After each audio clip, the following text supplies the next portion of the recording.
So we're here tonight at City Hall. We've just concluded the League of Women's Voters Candidates Forums for the City Council and mayoral candidates. Here we have Councilman Al Zapanta of District 6, mayoral candidate for the city of Irving. Welcome, Mr. Zapanta. Thank you. Thank you. Look forward to visiting with you. Yeah, thank you very much. I wanted to, obviously you've been in city council for many years now, up in District 6. And so a lot of the Irving voters probably know you pretty well, but I imagine that there are some folks that might live outside your district, or maybe that are new to the city, or maybe haven't been terribly involved in city politics that don't know that much about you. Would you mind giving them a little bit of your background and talk about what has led you to this mayoral race? Yeah, and that's a kind of a long journey, if I don't mind say that. I basically spent 36 years in the military, both on active duty, reserve, National Guard, so have extensive, background in organizational management, command, etc.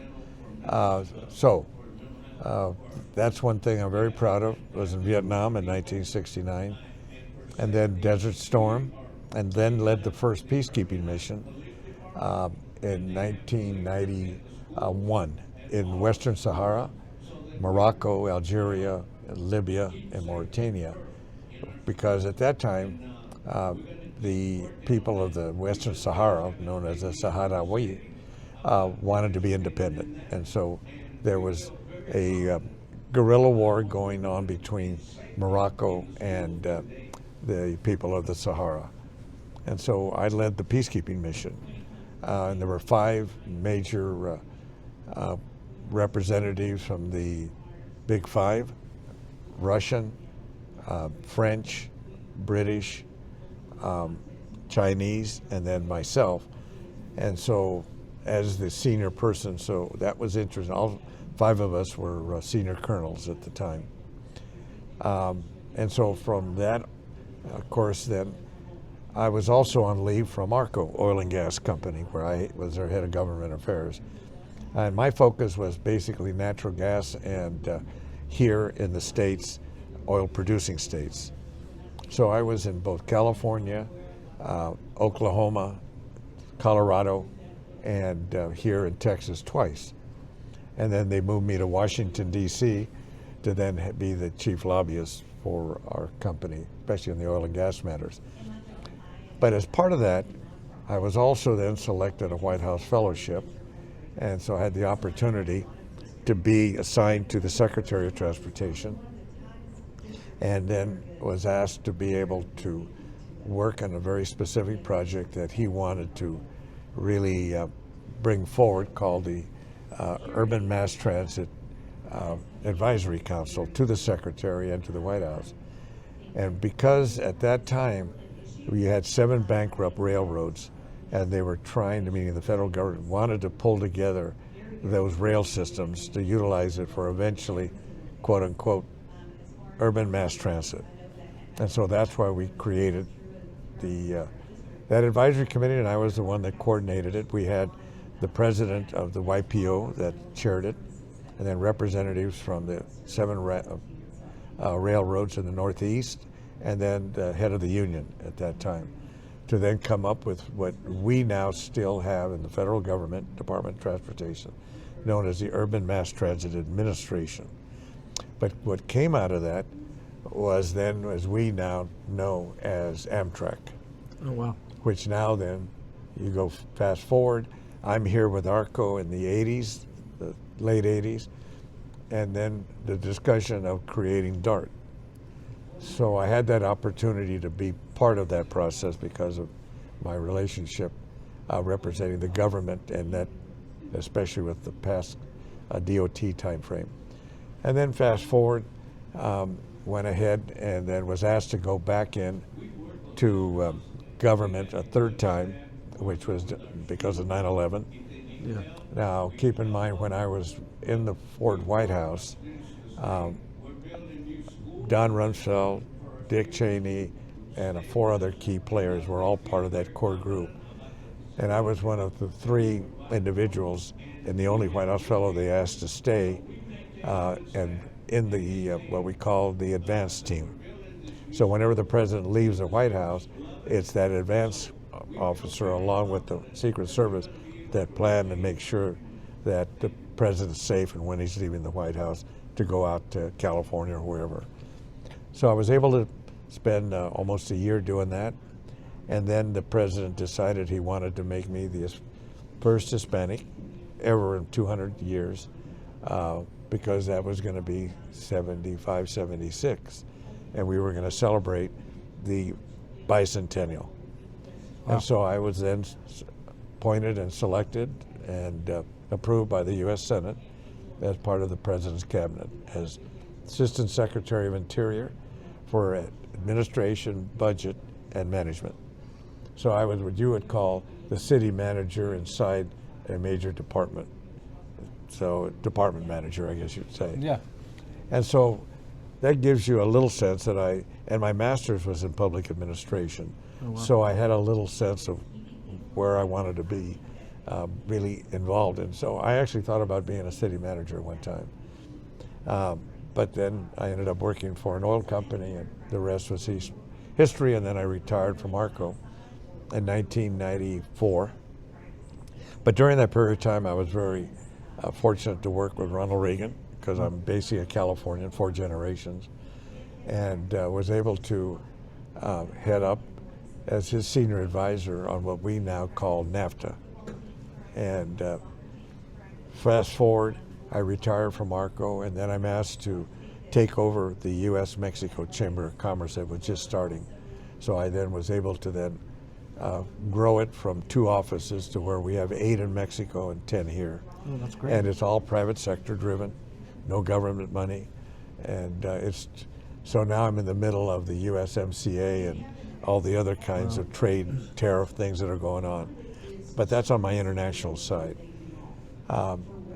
Now you asked me a question. Tell us a little bit about why here and why what you're doing here in Irving.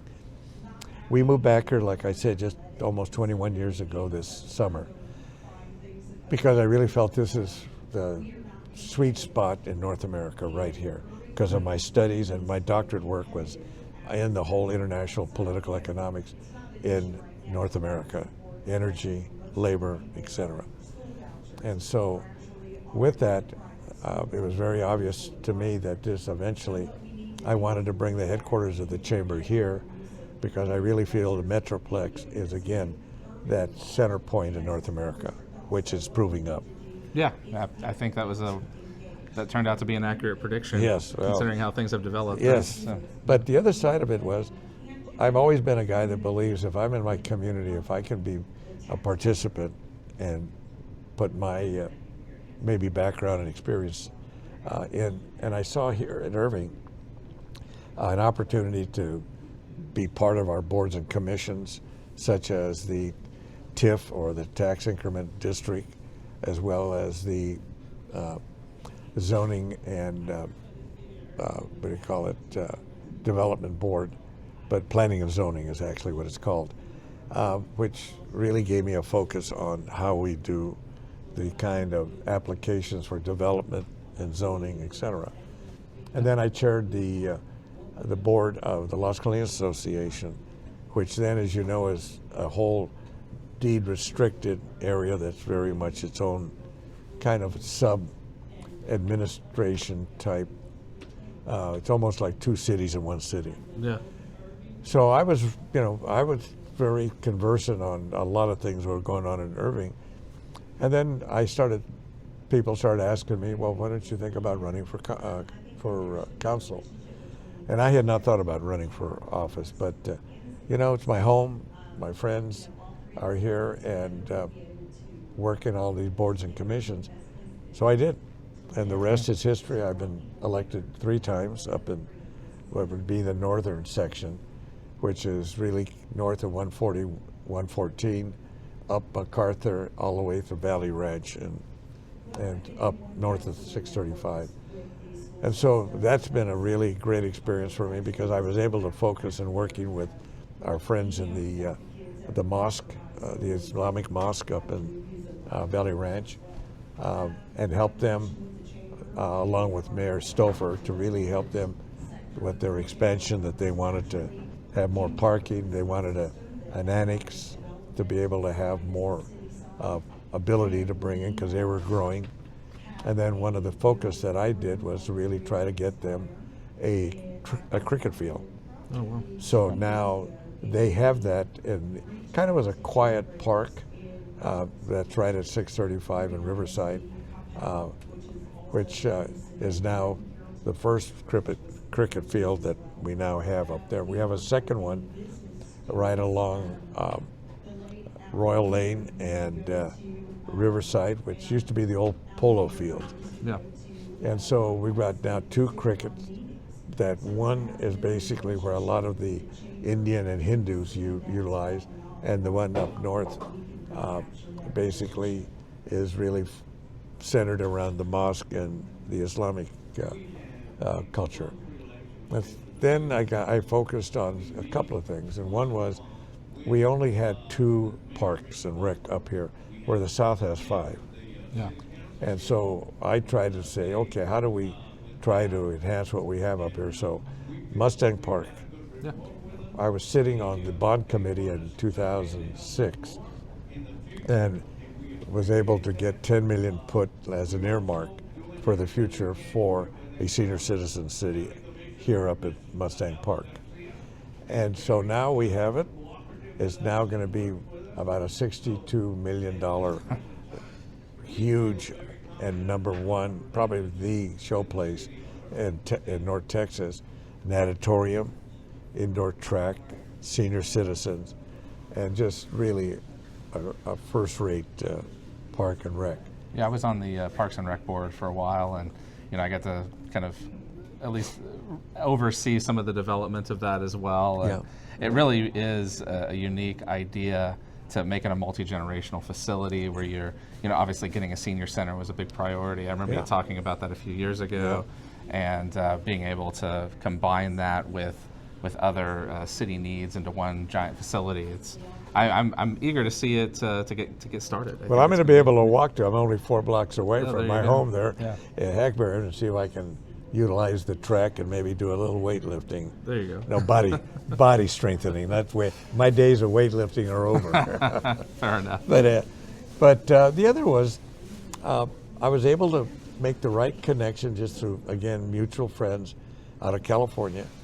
The SPY, if you remember, the electronic company up there, what was it, Spies? Or Fry's. Yeah. Fry's. They wanted to do something with that property. And so my wife kept saying to me, God, it'd be great if we had an HEB. Well, I happen to know the head of HEB, that guy that started, because I've sat on the board of Tyson Foods for 14 years. Oh, okay. So I knew a little bit about, food, markets, and things like that. And so I made the connection, put them together, and now we have HEB coming. Wow. So that I can feel good about, and my focus has been, I'm not just going to show up and just be here, but if there's ways that I can help develop and help enhance what we have, that's what I've done. And so now here I am, and I was very much a part when I chaired the TIF that put the $44 million in the Toyota Music Factory. So I had something a little bit about that, to where I was right there when we did it. We could have done it a little bit different if we had the right partner, but I think we just it got very political. But we ended up getting it happening, and now we're moving forward, and hopefully Brookfield will be a good partner. The other was we had no dog park up in the Las Colinas area. So when I was chair, we were able to then get a parcel of land and actually have our dog park there called Paws Park for all those apartment dwellers and things of that sort. And then the last thing that I was involved with was Levy Park. And we talked to the Levy family, and were able to get them to sell us that, but we now have a great park when we do 4th of July and for all the other type of venues. And they committed, it was I'm going to think if I remember the right numbers. It was about a $10 to $11 million buy, but they cut it in half if we would name it. And we said, sure, we got a deal. So I look back and I say, okay, now what the heck do I do? Because I'm termed out. I have one more year. And so the obvious was that now that Rick Stouffer is termed out as our mayor, the obvious was I needed to make a decision if I wanted to continue in city government. Did I run for mayor, or did I just fold my tent? And I'm not a guy that just doesn't. I'm not going to sit home. Okay, I've got to do something. Yeah. So that's me. All right. Well, there you go. That's you've been involved in quite a few things over your life. Thank you for your military service, by the way. And yeah, I mean, I think that's a pretty good synopsis of what you've done so far. You know, throughout all the various positions that you've held, how would you describe your leadership style? You know, obviously, in council, Irving's a very diverse city with lots of different, I guess you could just say, interest groups. You know, that are all kind of competing for resources, and so I imagine that there's probably some contentious discussions on council, and in good faith too, because they're all trying to represent their various districts and the various people that they represent. But how do you, as a leader, approach a disagreement and build consensus? Good question. People will tell you where Al stands, because I'm very direct, and I'm not going to parse. I'll choose my words. And most of the time that I do things during debate and the work sessions or committee sessions is I'll use what I would call almost Socratic method. I'll ask a question. Behind the question, I kind of know where I want to go with it, but I want to elicit from the staff. And one of the things I mentioned to you, my master's work was really public administration, so I kind of know what city government's all about as far as the fundamentals. So when I ask a question, it's basically kind of giving them the opportunity to tell me and show me that they're going to do one of two things. They're going to give me good information so that I can feel confident that when I'm going to make a decision to vote, and I just don't vote for my district, I vote for all of Irving. And that's something that we have, unfortunately, right now on this council. And maybe that's one of the reasons I'm running for mayor as well. We have 4 people that really don't have a lot of tenure in boards and commissions and do not have a lot of experience really understanding about the city. I told you what I did a lot of before I even thought about running. Now they're learning, but one of the things that I felt strong and why I then decided that I wanted to go ahead and run for mayor, because I felt I could establish the kind of cohesive next 3 years city council that can make things happen. I don't ever recall a contentious meeting. We'll jockey, sure. We'll push here and pull there, but at the end of the day, I found that most of the time that we'll vote in the right trend, so to speak. But also some of it is that you've got to be able to know who in the city management hierarchy that you can go to and ask offline a question or give them your thoughts and see what kind of feedback. So I've always been a believer that you get where you need to get to in a collaborative way. But once it needs to be moving in that direction, then I have no problem taking up the mantle and making the decision and driving it forward. And so far so good. And I think my management style, assuming that I become the next mayor, is going to be very collaborative, but very clear. I have a saying, don't surprise me, okay? And that's my military side of me. Don't surprise me. Yeah. And so, but once we can make those things happen, they'll understand where I'm coming from and what my priorities are. But I was also something that, as part of your question that I'd like to answer, is that I didn't feel that in the city that we had the kind of legislative connect in Austin and in Washington. And that's my background. Yeah. And so I will be spending some of my time with a guy like David Fath and probably Dennis Webb and our new fellow Mark Wiggins, that'll be our legislative guy who's now working for us, to spend more time down there, working the legislative. Why? We are getting our rear end handed to us by the state legislature, and if we don't watch it, they're starting to then put upon, especially cities, change in our makeup and a change in how we operate, controlling more and more of what we can do with taxing, etc. Because when you tax, you can use that money for the right reasons. That's why we have the bond committees, and that's made up of civilians to help us understand the priorities: parks, recreation, library. We're going to have the 4th library up on Hidden Ridge. So, that's the collaborative part, and really bringing people in. And I'm a believer in that, by the way. And so that's one of the areas that I will focus on. So the legislative side of it. The other side's going to be to really try to have whatever this election is going to look like, because we may have 2 brand new people. My seat, because it's open, Yeah. and the seat now that Abdul is sitting in. He's got a formidable guy that's running against him. Plus, you have a 3rd person in there that, because it's a young woman, could throw that 3rd district into a runoff. There will be no runoff in my district, so it'll be between the 2 fellows that you saw tonight. And then with me on the mayor's side, you saw what my opponents are like. And, it's unfortunate that they think they could be mayor of a $1 billion, city that has got a lot of things that you have to really understand. And even though I think I know a lot, at the end of the day, I'm still learning. And so, you're going to be dealing with other mayors. You're going to be dealing with the city of Dallas. You're going to be dealing with Arlington. You're going to be dealing with Fort Worth.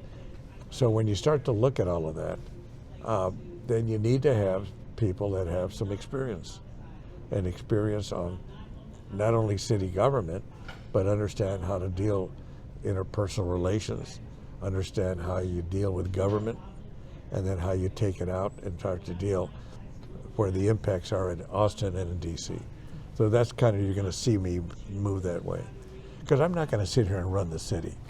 That's what the hell they get big bucks for.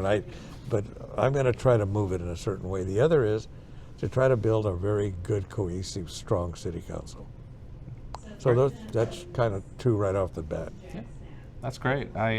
Actually, this is not a question that I had written down, but I'm going to ask it anyway, just because you'd mentioned working with different governmental entities. You'd mentioned in your first question that you'd had some involvement with, I guess you could say, the earlier iterations of DART, right? And obviously that's been a big, I guess you could say, a big issue as of late. Just how much money DART gets from the city, how much services we're getting in return from DART. And recently it looks like there was some positive development in that direction, where they essentially have, I guess, preliminarily conceded to giving us some of our tax dollars back. Yep. Of course, that has to be earmarked for transportation spending within the city, and it has to be approved by DART. But I'm just curious to know, as mayor, how would you see yourself kind of tackling that issue? Timely question. Okay.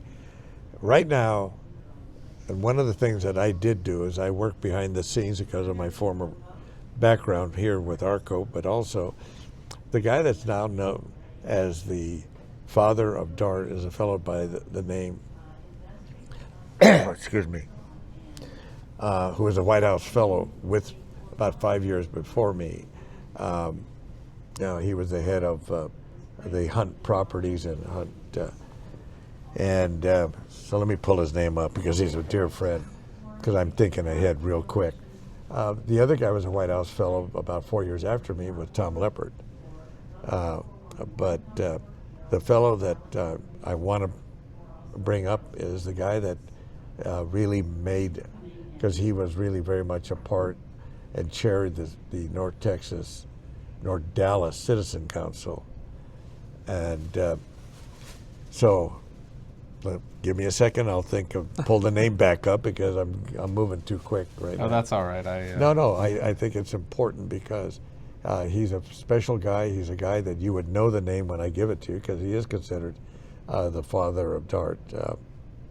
Anyway, so looking at DART, when we talked about DART, it was just Dallas and South Dallas to try to connect up the labor, the ability to then make it a rapid transit, not regional rapid transit. And so when you look at it then and where we are now, we are no longer Dallas, it is regional. It goes up, the Silver Line goes up to Plano, it goes down into Capel, it goes to the airport. You know, you've got the whole region area.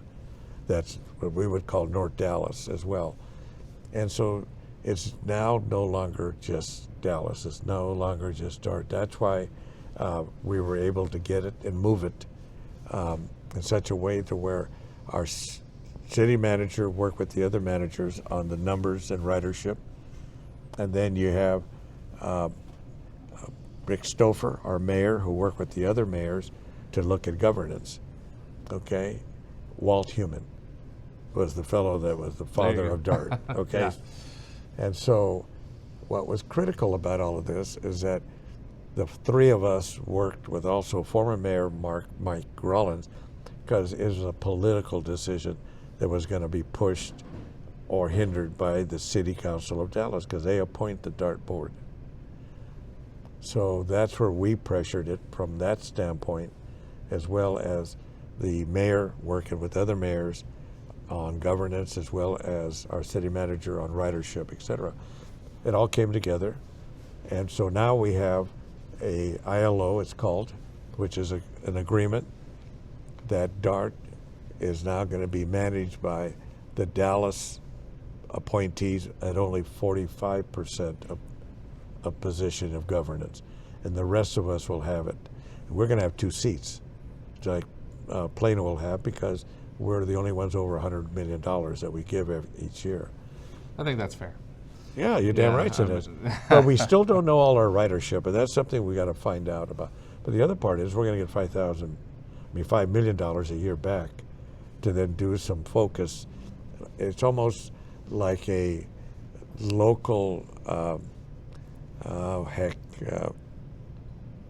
ridership. You see it that DART has. It's called VIA, and it's what I would call nothing more than an Uber operation. Okay, so that we can then target it in areas that buses and rail does not go to. One of the things I found out was really interesting was that we have over 60% of all the clinics that are dealing with dialysis in all of the Metroplex. Oh, wow. Okay, that's news. They all don't get serviced by these buses. So we're already focused on how we're going to take some of that million to do that. But at the end of the day, unless the city is able to work with the state legislature, I mean all of us, to include DART, to then have the state legislature approve the deal. Because we have a deal, but it's not consummated until they approve it. I got you. So that's why I keep saying to you, I'm going to be spending time down there. Gotcha. So that answers the whole thing. But I will tell you, Walt Heumann not only is really a special guy, but he made a lot of things happen working with those people because I know who he is and what he did. And I had a little say-so in it only because I knew a lot of them at that time. So here I am. You know, why did I run for mayor or am running for mayor? Well, there's a lot of pieces that I think I bring to the game. And so that's what I'm going to try to, see how I apply it. And DART is going to be one of them. Great. It's going to be regional. I'm not sure it's going to have a D in front of it. Well, maybe renaming it will be maybe on the top of the agenda. You know, who knows? You know what? As long as it's called regional, transportation network, hell yes, it's okay. So. That's great. I guess you've actually answered quite a few of my other questions just in some of your responses. You got me rolling. You did, yeah, exactly. And I'm glad you got to kind of get the word out as to what you want to do. I'm going to ask you 2 more questions. First, it's a little bit of a curveball, but I figure we're at the League It's of not Women. as if I've not used a curveball, right? Okay. We're at the League of Women's Voters, right? Candidate forum. Yeah. There's 3 candidates in the mayoral race. Right.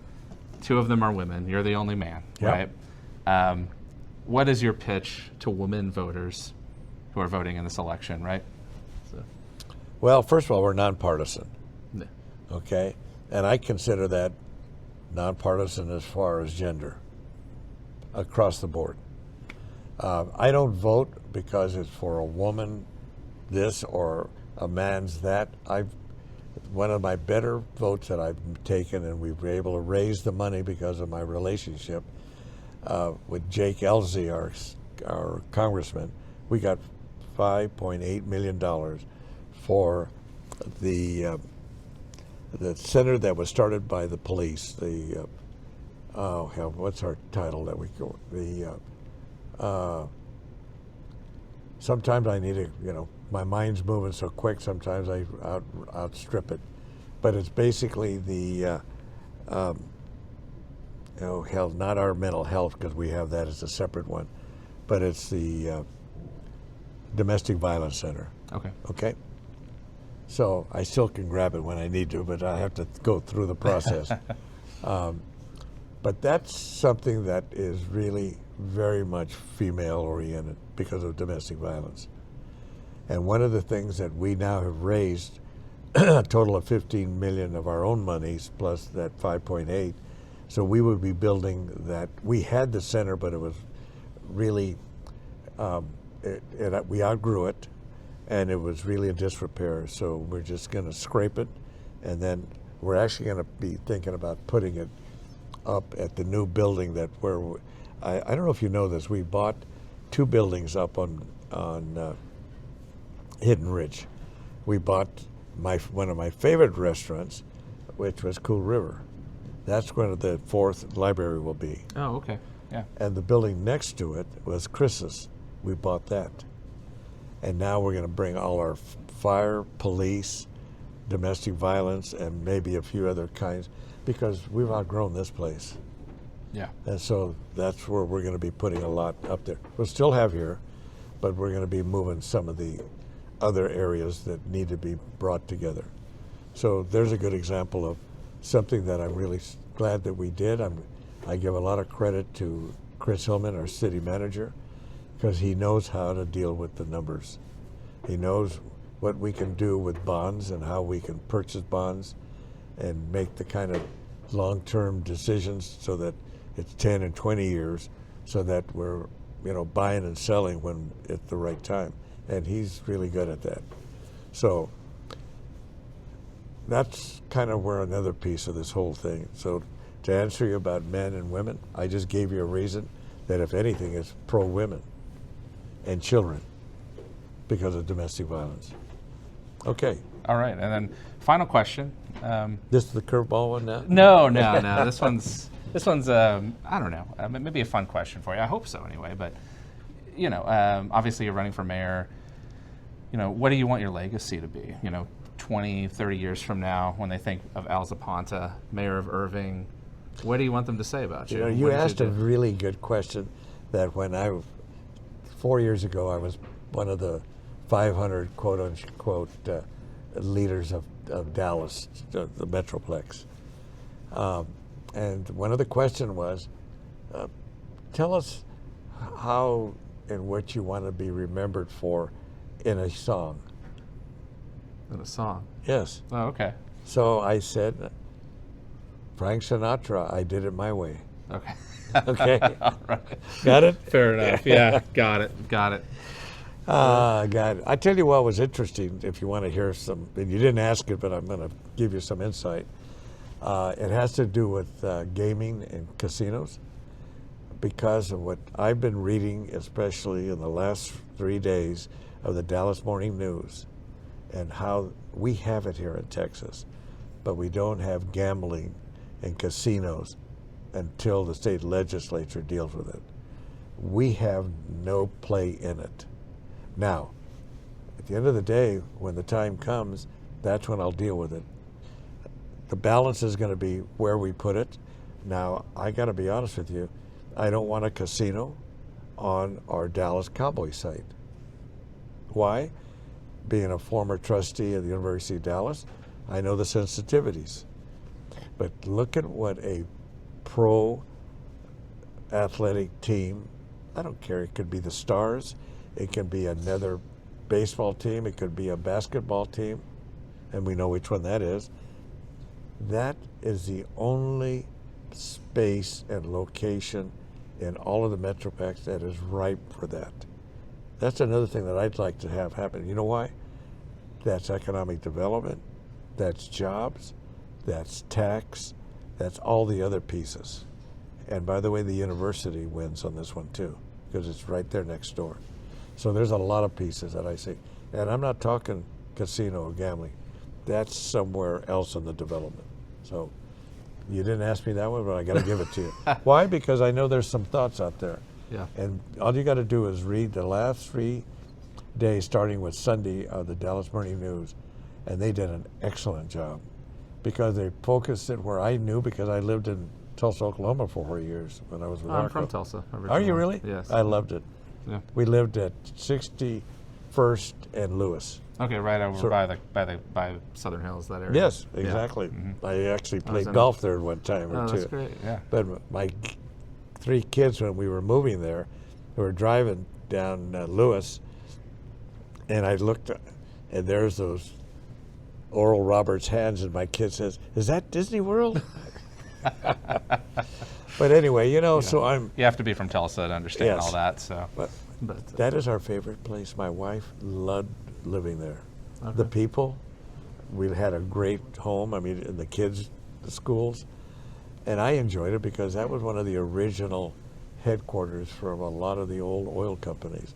Getty, Sinclair, Arco, not Arco, but the what do you call it, refining part of Arco, which was a Rockefeller. And so it was really a cool time for me to learn the industry, which I did. I mean, I went out and been on a few spuds and saw some good old boys that really, and they didn't know how to deal with me, because they said, "Well, what's this government of guys doing here with us?" And so once they got comfortable with me, they said, "Oh, yeah, he's one of us guys."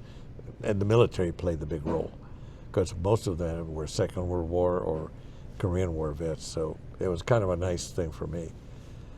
But what I learned is the 5 civilized tribes and the treaty that gives them the rights on reservations to have a casino and gambling. And we have it all around us. So, we'll see. We're not ready for it here in the Metroplex, but I sure as hell want in that open space, it's 80 acres, we own it all, the city, a professional team that we can have here. And I don't care if it's soccer, I don't care if it's, basketball. I mean, we could have actually another football team, but I don't think we'll see that happen unless the Hunts bring Kansas City back. So anyway, you got me talking about a lot, but it's important if I'm going to take the time, because I respect both you guys, because I know who you are. And if you're gonna record me, then record Al Zapanta. all right. Fair enough. Well, Al, I really appreciate the candor. I appreciate you really, like I said, just going through it all with us. And I think that some of your points, on development, I think is really crucial for the future of the city. I don't think there's anybody that would disagree that seeing a sports team on the Texas Stadium site, that would be a great development for us. I think like what and this is me kind of editorializing a little bit. I think a lot of the folks in the Families for Irving community, I think are really concerned about the future of the university and what casino gambling would do to that. And I understand it. Yeah. And they've always supported me. That's the good news. And and I feel very comfortable with a lot of my friends. Okay, so I get it. But at the end of the day, we're 2 to 5 years away from anything like that. So I'm hoping it happens in my 3 years, that I can help nudge it. But whatever we can put there I will tell you, it will not be a casino. It will not be gambling, because when we rezoned what we call PUD 6, we maintained our ownership pure, but all the rest of it, we took it out of TOD, because that's transit-oriented development. When we brought the orange line in, that's how we had to have it zoned. Well, when we rezoned it out so that we could have any kind of multi-development, it could be casino, but it's not going to be on that site. It may not ever be a casino there. At the end of the day, I want to be in a position that that open space is going to be developed. Great. So, and that's what we did. We opened that up. So now you got it directly from the horse's mouth, so to speak. All right. Well, I think on that note, we'll go ahead and conclude. Thank you all for listening. Thanks again, Councilman Zapanta, for your time. Good. Y'all have a great evening. Thank you. Another issue of the Irving Herald is off the press. First copies of Irving's newspaper were distributed the very day lots were auctioned off to start the city of Irving. In the last 10 years, we've had 8 major corporations that are Fortune 50 corporations, which account for over 50,000 jobs. That's economic development. And yes, there's more people here. When my wife and I, Rochelle, moved back here 21 years ago, it was under 200,000 people that lived here. There's now almost 70,000. So we need jobs. We need to be able to plan forward. We have great fire and police. So at the end of the day, how do we then husband and capture the control of spending? Well, guess what? We do it by looking at tax, and we look at how we then apply it, and so that we're really focused on a return on our investment. Thank you. About to say. Affordable housing. You know, we all aspire to own our own home. And I think that's across the board. Doesn't matter who you are, where you came from, or you came from California in particular, because we're seeing a lot of folks move out of that state because they can't afford to be there, because of taxes, because of something we have here called a Dallas Appraisal District. So as we look at the marketplace and the appraisal of our properties go up, then that also means when the time comes to pay your taxes, that also goes up, because it's based upon that appraisal. And so it's an area that we want to look at, and that's got to be dealt at the state level, at which we're going to tend to do that, because that's where most of these decisions are impacted. Because the other is, we did affordable housing. The city, in the last 8 years, we were able to bring in a developer, and we gave them land called Delaware Creek, right down there. When you walk out, you can see it. We were supposed to do 3 phases. They only did 2. And we were hoping that they were going to keep it affordable, because they're smaller homes, but they're really an ability for a starter. Started at $250,000, they ended up going for $350,000 to $400,000. The marketplace is what controls. And even though we helped out at the city level to give them the kind of... Sorry to interrupt, sir. Okay. Bottom line is, we have done affordable housing, and we'll continue to do it. Thank you. Well, first of all, Lake Chapman has been a vision that we now are enjoying, because we are basically in a position where we're not in the need of water. In fact, we're going to be building a second lake, and to be able to bring even that much more water to the growth of the people that we have here. So HCO is a real positive for us, and it's clean water. The other is, I just was at a Campion Trail, 22 miles, that's $44 million. That is all green space, that our people can walk, jog, and bicycle. And that's what we did with the county in particular, and the state legislature, so that we can work together. But let me tell you what my concern is. My concern is the grid and energy. As we start to see the development of data centers, which are impacting both our water use, our noise, and our electric generation. Well, my approach would be very simple. Let's look at the green availability of solar, wind, and others that we can do, but more importantly, battery. We don't have to have major generators also as well, because you can't have that kind of a data center that'll go down and you don't have any more ability to then have the electric generation because you're gonna lose the data. So let's put solar on the top. Let's have the developers actually make that happen. Thank you. The folder I'd like you to see is called Future Leaders of Irving, and it's back at our table. For the last 14 years, we have now had over 400 graduating seniors from the 5 high schools and helping them prepare for how they can go into the world of work, higher education, can go into the military, can go into trade, whatever. It's about how we're able to help them make that step out. It's not just education in our schools. The other is, where do they take it? This is all funded by the private sector, not a penny of government. And that's something when we moved here, like I said, over 20 years ago, there was nothing like that here. Well, we have it, and it's Future Leaders of Irving. It's very clear. Please take a look at it when you leave.